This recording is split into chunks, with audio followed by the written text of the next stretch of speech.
Hi, I'm Amy Elizer with the University of Tennessee Extension in Madison County.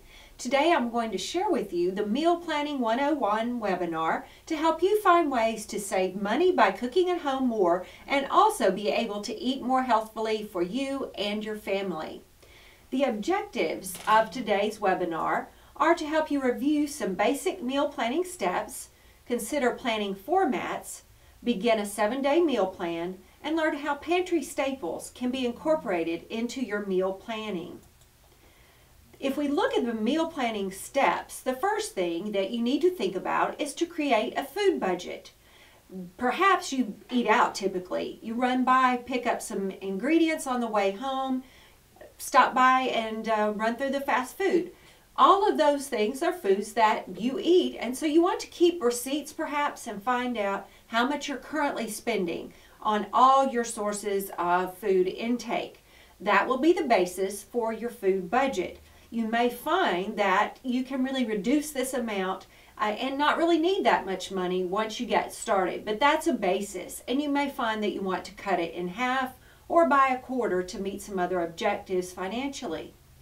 The next thing that you'll want to do is to create menus for a 2-week or a 4-week cycle. This allows you to have a ready supply of menu items that you may want to make. There are different ways that you can do this, and we'll be talking more about those formats in just a few minutes. The next thing you need to do is keep a running grocery list. Some people like to do this by having a list on the side of their refrigerator that they can write on, perhaps a dry erase board, and there are also some smartphone apps that will allow you to take a snapshot of the barcode and instantly have a grocery list. We'll look at those in a bit. The fourth thing you want to do in creating your family's meal planning, or look at the planning, is to note your family's schedule and preferences. This includes all the things that your children have after school, perhaps meetings that you or your spouse have in the evening hours that will determine how quickly you will be needing to prepare the food and also to be able to consume it. Another aspect of that is to think about the things your family enjoys eating. Now, I don't believe that moms or dads should be short order cooks when it comes time to have your family's food on the table. But what you can do is consider the foods that your family likes, and then occasionally throw in something that's a new item and encourage everyone to give it a try. It's said that it takes 20 to 21 times of trying a new food for children to actually decide if they like it or not. Fifth thing is to inventory the foods that you have on hand and also look at sale papers that you may have, as well as coupons if you clip those to determine do you have some that are about to expire if you don't use them. This is a good way as you're looking at your weekly meal plan, which is the last part. That's a good way to determine what you'll actually put on your weekly meal plan. Now, you noticed that I mentioned creating 2-week cycles. Those are things that you can use just as a theme, which we'll talk about later, or they can be just general ideas of foods that you like and will want to have in certain combinations. When you consider the different formats for actually writing down or typing in your meal plans, there are several different things you can do. One of those is to find a format or create your own format in a word processing document where you can have your days of the week and breakfast, lunch, dinner, and snacks, where you can actually type it out. I like it to do that because you can actually reuse those, whether you print them out each time or not. Another thing that many people really seem to enjoy doing is very old school, but is to use note cards where they put in their meal that they will have. For example, spaghetti and meatballs, green salad, garlic bread, and sweet tea, which we like here in the South. Those would be the things you would typically serve together. Maybe you're considering this Italian night at your home, but on one side of the note card you have the meal idea, and on the back you have the basic ingredients that you would need to prepare that. So what you do after you've created maybe a month's worth of these meal plans, you can save them in a clip or whatever on your refrigerator or in a note card box, but you can actually pull those out and create your shopping list from the back of the card. It's good because if you keep them there on your refrigerator, if someone else who is a cook in your family gets home before you do, they can pull that card and know that the ingredients are there to prepare the food item. As long as you've purchased the items you need for that, you'll have them on hand and be ready to go. That's really simple, old school but simple. Now there are quite a few apps that people can use, and you can go to something called Mobile Wallah, and whether you have an iPhone, iPad, or an Android, you can find different apps that are available for those devices. Some of them also do have a home computer version, so you can transcend different things in terms of, if you want to go all technical with it, is to be able to create lists and share them with someone else doing the shopping, create them at home, print them out, whatever seems to work best for you. I like several that I want to share with you. You really have to determine what facets of these are most important for you personally. And I'm sharing these just because there's some that have some interesting features, not because I'm really promoting them per se. You can look on Mobile Wallah and find some others that you may want to check out. One of them that I want to share is called Saymm, SAYMMM.com. It allows you to find new recipes that they have stored. You can also type in your own personal recipes if you wish. It allows you to plan your meals. It has a calendar that's built in, and it's really simple to use it that way. It even allows you to put in, if you're going to dine out, to actually dine out where and put that in. So it does give that option for the times that we think that's going to be our plan. And it also lets you to find other meal ideas. So it gives you ideas if you're looking for some new things that you may want to do there. So it has the calendar, smart grocery list, recipe organizer, the ideas, and you can share it as well as using your mobile site. So that's a little bit on that one. The next one that you can consider, but it does many of the same things, is called Pepper Plate, and it allows you to do many of the same things. It actually works on Nook with a lot of different devices, so it's pretty interesting in that respect as well.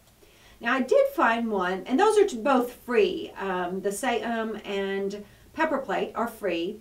There is one I found that is really interesting because it gives you a really nice way to very easily create your meal plans. You have your recipes, again, whether they're your own or one that you found online. And they actually have a thing where you can, a little clipper thing, where if you find a recipe, say on Food Network or some other place, where you can actually drag the little bookmarklet thing, and it will save that recipe for you. So it's really handy in that respect if you're looking for ideas. So you can do that. Again, you can put your own in. The interesting thing is the planner there allows you to actually find one of the recipes in your recipe list and drag it over onto a date on your calendar. And it inputs that recipe right there for you. You don't have to type really anything. Just drag and drop, and it will create your shopping list from that. So it is a really kind of interesting thing to use that, but it is about $4.99 a month, so there is a cost for that one. But what's important is for many of these, if you think you want to go digital, if you're trying to decide, is to just play with them. Many of them have a free option that you can use, or a trial period where you can determine what will work best for you. Again, you may like the old school just as well, but I like having lots of options of ways to actually create my meal plans. One of the other things, as we consider starting our meal plans, and I said to you we're going to start a 7-day meal plan. One of the ways we can do that, first of all, is perhaps think of the different themes that you might use as a starting point. And then after you get the theme, consider what are the typical things that your family enjoys eating that fit that theme. For example, one of the things people are really moving to again save money and be healthful is called Meatless Mondays, where they get their protein from beans or another source rather than meat. So Meatless Monday is a really simple one to use. You might have Italian, Mexican, Chinese, Japanese, all the different cultural aspects. Perhaps you eat at church on Wednesday nights, so that could be built in for your family. Maybe you eat at Nana's house on Sundays or eat out. There's soup and sandwich night, seafood night, from the grill, stir fry, crock pot, you name it. Maybe it's beef or pork or chicken or seafood. So you can just think of anything that you want to. Write 7 of those down that your family enjoys. Then think about what are the meals that you actually have that fit the theme. You write that down, just scratch a paper. It can be on your app, whatever you want to do. But that's the beginning of having a meal plan for 7 days. Then start on the next one, and you'll very soon find, as you maybe find new recipes, try some new things, that you can very easily create a month's worth of recipes and meal plans, and then continue to expand that as time goes on. Sometimes even the best laid plans that we have for our meals may go slightly awry. Perhaps we didn't use the fresh ingredients in time for them to stay at their peak of freshness. So sometimes we may have to revert to some of what I call pantry cooking to create one-dish meals that include either a fruit or vegetable, a protein, a sauce or liquid, and also a cooked grain to cover many of the different areas from the Choose My Plate. So a couple of ways that you can do this to think about how it might work. If you think about your spaghetti meal, perhaps, for example, you have your pasta, which is a grain, and we want to try and use a whole grain for that. Then you've got your sauce that you will use. You have your meat or meatballs, so that's your protein. Then you may add tomatoes, peppers, mushrooms, onions to be additional vegetables in that. So if you think about it, many dishes that we have actually are broken down this way. So if you find that you don't have an ingredient, go and find something similar. The ones that I have pictured here, just to kind of get you thinking also about going to meatless type of items. Now, we use something in some of our cooking schools called a beef master mix, where you actually go out, you purchase your ground chuck or what have you, brown it, add some seasonings, and then freeze it until the time you're ready to use it. So it's something that you may have kind of more like a staple, but it's from your freezer. You also could use something like black beans, other beans that are a great protein food. And also another one is just nuts like almonds or what have you. And some of these one-dish meals, you could even look at them as being a salad. And so fruits would work in there as well, along with something like almonds. For our pasta or grain, you might use quinoa, bulgur, rice, and whole wheat pasta. Lots of different shapes there. You can do many different things. The beautiful thing about our pastas is that they actually add a lot of volume to a dish. So if you have several people to feed, that helps extend your meal very greatly. Obviously, in the example I shared with you, we had the tomatoes, but it might be frozen green beans, fresh green beans, whatever you might have. Any kind of vegetable, we want to make sure that we don't neglect the vegetables. It might be mixed vegetables, broccoli, carrot, cubed apples would even work, shredded carrots, peas, you name it, but make sure and get your vegetable. Then we might use some type of sauce or liquid. Our spaghetti sauce that we talked about, something like an Italian dressing, a low-fat one would be great.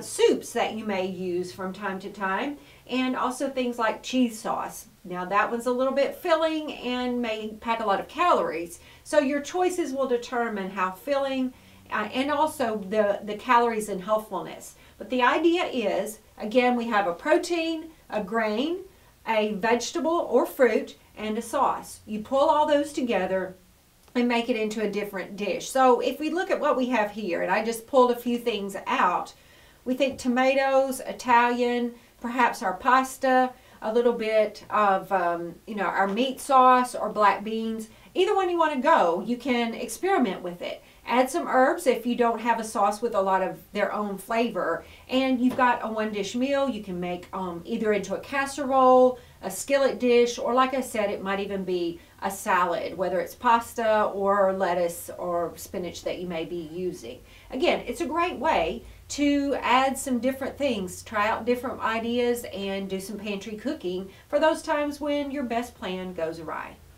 All these things again, help you to save money by planning ahead, not having to go to the grocery store quite as often, and in doing that, saving money and being more healthful with what you serve your family.